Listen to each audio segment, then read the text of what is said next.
So in 1964, there was a case of a murder victim, Kitty Genovese, who was murdered in an area where several people were witness to the attack. Bystanders, right? And out of this becomes a psychological concept of the bystander effect, that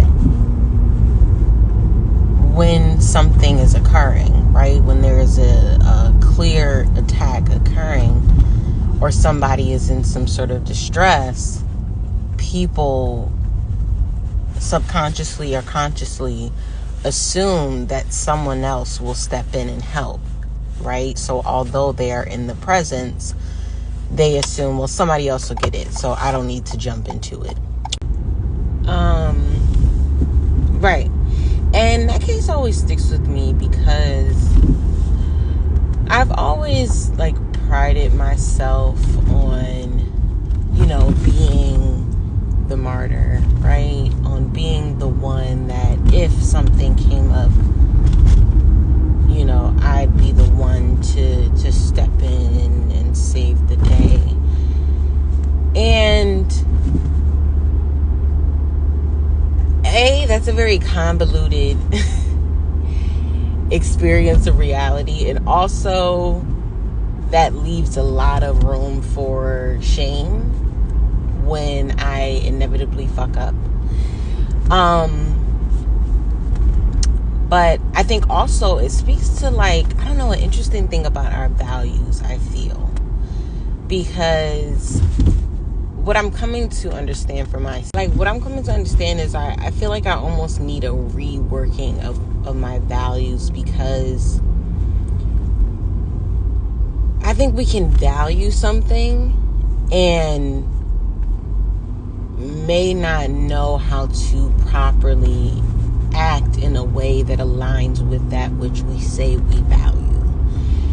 And I've noticed that about myself, right? Not that, I pray. I pray. I put it out there that if I'm saying I value something, that I will enact actions that show that that is something I value, because I can't deal with no more shame spirals. I really can't. But also understanding our natural human limitations is so real. Now, I started this video talking about the sad case, right, of someone who lost their life. So I want to acknowledge that it speaks to this bigger concept, but also there was a life that was lost. So, there's room for us to really sit and think about what would we do in a situation? What do we think we would do? What might actually we do? And how can we have compassion for ourselves and for others who don't necessarily follow the social expectation, the cultural expectation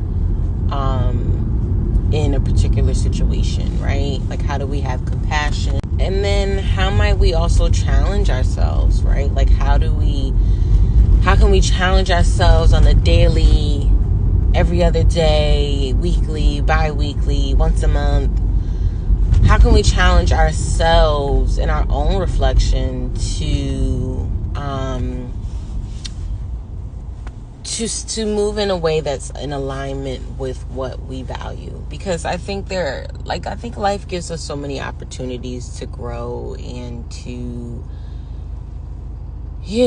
shift, and it's hard, it's scary, it's confronting, right? Because it's damn bitch, I'm only fucking human. That's so ass, but we are, right? So yeah, I'm talking to myself here for real, but if you pick something up, cool. And then there's nuance, right? not something you value, which is a whole other conversation that I feel like I'd love to talk about, but I also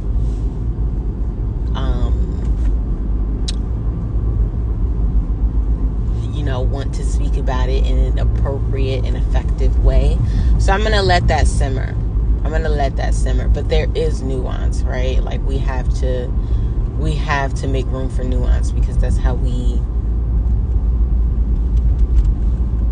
can be very grounded in the reality of life and the complexity of everybody's approach to living life.